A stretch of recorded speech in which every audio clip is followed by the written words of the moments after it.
అండి, నమస్తే. నేను వేద. వెల్కమ్ బ్యాక్ టు ఎంత అందమైన జీవితం. మనం ఇవాల్టి వీడియోలో మల్లెపూల మొక్కని పువ్వులన్నీ అయిపోయిన తర్వాత ఏ విధంగా వాటిని ట్రిమ్ చేసుకోవాలి, ట్రిమ్ చేసుకున్న తర్వాత మనం ఎలాంటి ఫర్టిలైజర్ని మొక్కలకి ఇవ్వచ్చు, అలాగే మళ్ళీ మా పువ్వులు బాగా ఎక్కువగా పుయ్యాలంటే మొక్కని ఏ విధంగా కేర్ చేయాలి అనే దాని గురించి డీటెయిల్డ్గా ఇవాల్టి వీడియోలో తెలుసుకుందామండి. మనకి మల్లెపూల మొక్క మల్లెపూలన్నీ వచ్చేసి ఒక్కసారి అన్నీ వచ్చేసినాయండి. చాలా వరకు పూలు వచ్చేసి మొక్క ఖాళీ అయిపోయిందనమాట. మొక్క ఖాళీ అయిన తర్వాత మనం ఎలాంటి ఫర్టిలైజర్ ఇస్తే పువ్వులు బాగా పూస్తాయి అనే దాని గురించి అయితే మీకు చెప్తానన్నాను కదండి. సో పువ్వులు బాగా పుయ్యాలి అంటే మనకి మొక్కకి గట్టి ఫర్టిలైజరు, లిక్విడ్ ఫర్టిలైజర్ అనేది చాలా అవసరం అండి. 15 రోజులకు ఒకసారి తప్పకుండా కంపోస్ట్ అనేది ఇవ్వాలండి. మొక్కలకి ఏ మొక్కలకైనా గట్టి కిచెన్ కంపోస్ట్ ఏదైతే ఉంటుందో అదైతే 15 రోజులకు ఒకసారి ఇవ్వాలి. ఒకవేళ పశువుల ఎరువు ఇస్తానంటే మీరు నెలకు ఒకసారి పశువుల ఎరువు ఒక మొక్కకి ఒక గుప్పెడు దాకా పశువుల ఎరువు అనేది ఇచ్చుకోవచ్చు అనమాట. ఇక్కడ చూస్తున్నట్లయితే మీరు నా దగ్గర ఉండే మల్లె చెట్టు అనమాట. ఇవి పువ్వులన్నీ పూసేసినాయి. పువ్వులన్నీ అయిపోయిన తర్వాత మొక్క ఈ విధంగా ఖాళీగా ఉంది. ఫైనల్గా ఇవాళ ఒక గుప్పెడు పువ్వులు అయితే వచ్చినాయి అనమాట. పొద్దున్న కొన్ని కోసుకున్నారు పూజకి ఇంట్లో, ఇవి కొన్ని మిగిల్చారనమాట. ఇవి ఇప్పుడు కోసేసి మొత్తం ఈ స్టెమ్స్ అన్నిటిని కూడా డీటెయిల్గా కట్ చేయటం ఎలాగని చెప్పి కూడా మీకు చెప్పేస్తున్నాను. సో చాలామంది కట్ చేస్తారండి, కాదని కాదు, ఎవరికి తెలియని విషయాలు ఏం కాదు, కానీ కట్ చేస్తారు. కానీ ఎంతవరకు కట్ చేయాలని చాలా జనానికి తెలియదు అనమాట. ఇక్కడ చూసుకోవాలండి, ముందుగా మొక్కను చూసుకోవాలి. చూసుకున్న తర్వాత మనం ఏదైతే స్టెమ్ కట్ చేస్తున్నామో వాటికి ఆకులు, 2 ఆకులు, పువ్వుల కాడ ఏదైతే ఉంటుందో దానికన్నా కింద 2 ఆకులు ఏవైతే ఉన్నాయో వాటిని చూసుకోవాలి. ఆ ఆకులు మధ్యలో ఏదైనా చిన్నగా చిగురులాగా మీకు కనిపించింది అనుకోండి, అది ఆ మొక్కని అంతటి పైకే కట్ చేయాలి. ఇంకా ఒకవేళ చిగురేమీ కనిపించకపోతే కింద దాకా కట్ చేయొచ్చు. అంటే పువ్వులు వచ్చిన తర్వాత 1 ఇంచ్ దాకా ఆ టిప్ ఏదైతే ఉంటుందో ఆ టిప్ని 1 ఇంచ్ దాకా కట్ చేసేయాలి. చేసిన తర్వాత మొక్క కనుక పెద్దగా ఉండి కింద ఆకులు కనుక బాగా ఘనంగా ఆకులు ఉన్నాయనుకోండి, ఆకులన్నీ దువ్వేసేయండి. అసలు ఏం ఉంచకుండా ఆకులన్నిటిని కూడా తీసేయండి. మళ్ళీ కొత్తగా ఎప్పుడైతే ఆకులు రావడానికి స్టార్ట్ అవుతుందో మొక్క, అప్పుడు కొత్త చిగురు అనేది వచ్చి అలాగే మనకి మొగ్గలు రావడానికి ఎక్కువగా కొత్తగా బ్రాంచెస్ అనేవి వచ్చి ఎక్కువగా మొగ్గలని వస్తాయి అన్నమాట. నాకైతే ఈ మొక్క నేను తెచ్చినప్పటి నుంచి ఇప్పటికీ ఈ సంవత్సరానికి అయితే చాలా వరకు పువ్వులు వచ్చినాయి అన్నమాట. నాకు పోయినసారి కంపేర్ చేస్తే ఈసారి నాకు మోర దాకా, ఒక రోజుకి ఒక్క చెట్టులోనే మోర దాకా మల్లెపూలు వచ్చినాయి అనమాట. నేను ఎప్పుడు పూసినా, లాస్ట్ ఇయర్ కొంచెం పూసింది కానీ ఈసారి పూసినైతే పూయలేదన్నమాట. ఈసారి రిపోర్టింగ్ కూడా చేసుకున్నాను కదా, మేబీ దానివల్ల కూడా ఉండొచ్చు, ఎక్కువగా పువ్వులు అనేవి వచ్చినాయి అనమాట నాకు ఈసారి. ఒకవేళ మీ దగ్గర పాత మొక్క కనుక ఉంటే మీరు ఇంతకు ముందే రిపోర్టింగ్ చేసేయాల్సింది. ఇప్పటికీ ఏం పర్వాలేదండి. ఒకసారి పువ్వులన్నీ అయిపోయిన తర్వాత ఒకవేళ రిపోర్టింగ్ చేసుకోలేని వాళ్ళు ఎవరైనా ఉంటే కనుక ఈ టైంలో మీరు మొక్కని రీపాటింగ్ అనేది చేసుకోవచ్చు. మొక్కని రీపాటింగ్ చేసుకోవడం వల్ల ఏంటి లాభం అంటే, వేర్లు అనేవి చాలా రోజుల నుంచి అలా పెట్టేస్తే మొక్కని చాలా రోజులుగా మొక్కను ఉంచేస్తే బకెట్ లోపు, అంటే లోపల దాకా వాటికి వేర్లకి సర్వైవ్ అవ్వడానికి కొంచెం మట్టి అనేది గట్టిపడిపోతుంది కదా. సో అలాంటప్పుడు వేర్లు ఎక్కడికి పాకాలంటే వాటికి స్థలం కావాలి, కాబట్టి గట్టిపడ్డ మట్టిలో వేర్లు అస్సలు పాకవండి. అందుకే మొక్క గ్రోత్ అనేది తగ్గిపోతుంది అనమాట.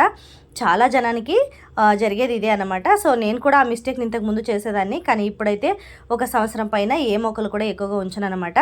స్పెషల్గా ఆ పూల సీజన్ వచ్చేటప్పటికి నేను రిపోర్టింగ్ అనేది తప్పకుండా చేసుకుంటానండి. ఏ పూల మొక్కలైనా, అవి మందార పూల మొక్కలైనా, గులాబీ మొక్కలైనా, మల్లెపూల మొక్కలైనా, ఏవైనా సరే. సో ఆ విధంగా కనుక మీరు రిపోర్టింగ్ చేసుకున్నారనుకోండి, పువ్వులు బాగా వస్తాయి అన్నమాట.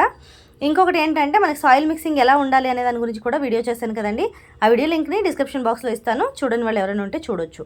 సో ఈ విధంగా మనం కట్ చేసుకుని, ఆకులన్నింటినీ కూడా కట్ చేసుకుని మనం ఫర్టిలైజర్ కనుక ఇచ్చామనుకోండి, మొక్క ఎదుగుదల అనేది అసలు చాలా బాగుంటుంది అన్నమాట.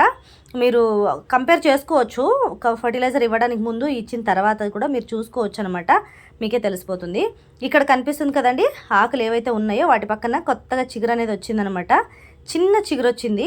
సో అందుకే నేను ఆకులను మాత్రమే కట్ చేస్తున్నాను. ఈ విధంగా కట్ చేయడం వల్ల ఏంటి అంటే, వీటికి ఇక్కడ నేను 6 ఆకులు కట్ చేశాను కదా, 6 ఆకుల నుంచి 6 బ్రాంచెస్ అనేవి పెరుగుతాయి అన్నమాట. సో ఇదే విధంగా మీరు కట్ చేసుకునేటప్పుడు చూసుకొని కట్ చేసుకోండి. సాఫ్ట్ ప్రూనింగ్ చేస్తున్నారా, హార్డ్ ప్రూనింగ్ చేస్తున్నారా అనేది ఒక్కసారి తెలుసుకొని చేసుకోండి. కానీ ఈ టైంలో మాత్రం సాఫ్ట్ ప్రూనింగే చేయాలండి, హార్డ్ ప్రూనింగ్ అయితే చేయకూడదు. ఎందుకంటే ఇప్పుడు పువ్వులు వచ్చే సీజన్ కాబట్టి, ఈ సీజన్లో కనుక మీరు హార్డ్ ప్రూనింగ్ అనేది చేశారనుకోండి, మొక్క కొంచెం పెరగటం కొంచెం లేట్ అయిందనుకోండి, మళ్ళీ ఇంకా పూలు అనేవి తగ్గిపోతాయి కూడా కదా మనకి. అందుకే మీరు సాఫ్ట్ ప్రూనింగ్ అనేది ఈ టైంలో చేసుకుంటే మంచిది. సో ఇకపోతే భూమిలో పెట్టుకున్న మొక్కలు అంటారా, అసలు వాటికి రీపాటింగ్ చేసుకోవాల్సిన అవసరమే ఉండదు, అది మీ అందరికీ తెలిసిన విషయం. సో ఇక్కడ నేనైతే మొత్తం ఆకులన్నీ కూడా కట్ చేసేస్తున్నానండి. కట్ చేసిన తర్వాత మొక్కకి నేను ఇవాళ గ్రీన్ టీ ఇద్దామని అనుకుంటున్నానండి. గ్రీన్ టీ కూడా మొక్కలకి అసలు చాలా మంచిదన్నమాట. మనం టీ పౌడర్ ఏదైతే ఇస్తాం కదండి మొక్కలకి, రెగ్యులర్గా ఇచ్చే టీ పౌడర్ కన్నా, మనం ఇంట్లో వాడుకునే టీ పౌడర్ కన్నా green tea is the best అనమాట మొక్కలకి. సో నేనైతే ఇవాళ గ్రీన్ టీ ఇద్దామని అనుకుంటున్నాను. వాటితో పాటు కొన్ని మిక్స్ చేసి నేను మొక్కలకి ఇవాళ ఫర్టిలైజర్ అనేది ఇద్దామని అనుకుంటున్నాను. మరి నేనేమి ఇస్తున్నానని మీకు చూపిస్తాను రండి. సో ఇక్కడ చూస్తున్నారు కదా, ఒక గ్లాసులో అయితే నేను వాటర్ తీసుకున్నానండి, చన్నీళ్ళు తీసుకున్నాను. నేను గ్రీన్ టీకి జనరల్గా వేడి నీళ్ళు వాడతారు, కానీ నేను ఇన్స్టెంట్గా వాడుతున్నాను కాబట్టి మొక్కలకి వాడటం వల్ల వేడి నీళ్ళు పనిచేయవు కదా. సో అందుకే నేను కోల్డ్ వాటర్ని అంటే నార్మల్ ట్యాప్ వాటర్ తీసుకున్నాను అనమాట. ఈ ట్యాప్ వాటర్లోకి నేను రెడీ చేసి పెట్టుకున్న గ్రీన్ టీ లీవ్స్ అనమాట. ఇవి గ్రీన్ టీ లీవ్స్ వచ్చేసి మనకి ఆన్లైన్లో కూడా దొరుకుతాయండి. మీరు ఏదైనా దగ్గరలో ఉండే సూపర్ మార్కెట్కి వెళ్ళి చూసినా కూడా దొరుకుతుంది అనమాట. సో నా దగ్గర ఇంతకు ముందు ఉండేది, నేను ఎక్కడ తీసుకున్నాను నాకు తెలియదు, కానీ ఇది జాపనీస్ గ్రీన్ టీ అనమాట. ఇది చాలా ప్యూర్గా ఉంటుందండి, మనం తాగితే కూడా చాలా మంచిది. అసలు ఇందులో ఎలాంటి కెమికల్స్ కూడా ఉండవన్నమాట. డైరెక్ట్గా మనకి పెంచిన ఏదైతే గ్రీన్ టీ మనం పెంచుకుంటాం కదా టీ ఆకులు, వాటిని ఎండబెట్టేసి చేస్తారనమాట వీటిని. సో ఇందులో కలర్ అనేది కూడా ఏమీ ఉండదన్నమాట. చాలా అంటే చాలా ప్యూర్గా, చాలా ఒరిజినల్గా వచ్చింది అనమాట. ఇది కొంచెం కాస్ట్ ఎక్కువ, కానీ చాలా మంచిది అనమాట. హెల్త్ వైజ్గా మనం చూసుకున్నా కూడా మనకు కూడా చాలా మంచిది అనమాట అసలు. సో అందుకే నేనేం చేస్తానంటే ఇప్పుడు మొక్కలకి ఒక ప్యాకెట్ తీసేసి మొక్కలకి వేసుకుందామని అనుకున్నాను. సో ఈ విధంగా చూసారు కదా, నేను నీళ్ళలో వేసేసి ఒక 3 to 4 hours దాకా పెట్టాను అనమాట. 3 to 4 hours పెట్టినప్పటికీ కూడా అది కలర్ అనేది ఏం మారలేదండి. ఇక్కడ మీరు చూస్తున్నారు కదా, ఇదే కలర్ అనమాట. ఇది అసలు కలర్ అనేది ఏం మారదనమాట. సో అందుకే నేను గ్రీన్ టీ తీసుకుంటున్నానండి. ఒక మిక్స్డ్ ఫర్టిలైజర్ అనేది మీకు రెడీ చేసి చూపిస్తున్నాను నేను ఇక్కడ. ఈ మిక్స్డ్ ఫర్టిలైజర్ అనేది నేను ఎప్పుడు మొక్కలకి వాడుతూ ఉంటాను, రెగ్యులర్గా వాడుతూ ఉంటాను అనమాట. సో అందుకే వాళ్ళు మీతో కూడా షేర్ చేద్దాం అనిపించి చేస్తున్నాను అనమాట. పటిక వేసుకుంటున్నానండి. ఒక గ్లాస్ ఆఫ్ వాటర్ తీసుకున్నాను, అందులో గ్రీన్ టీ లీవ్స్ అనేవి వేసుకొని ఒక 4 hours దాకా నానబెట్టుకున్నాను. దాని తర్వాత ఇందులోకి ఒక స్పూన్ దాకా పటిక వేసుకుంటున్నానండి. పటిక వేసుకోవడం వల్ల ఏంటంటే పువ్వులు చాలా బాగా వస్తాయండి. మల్లెపూలకి పటిక నీళ్లు వేయడం వల్ల మీ అందరికీ తెలిసే ఉంటుంది, పటికని మల్లెపూల మొక్కలకి చాలాగా యూజ్ చేస్తూ ఉంటారని.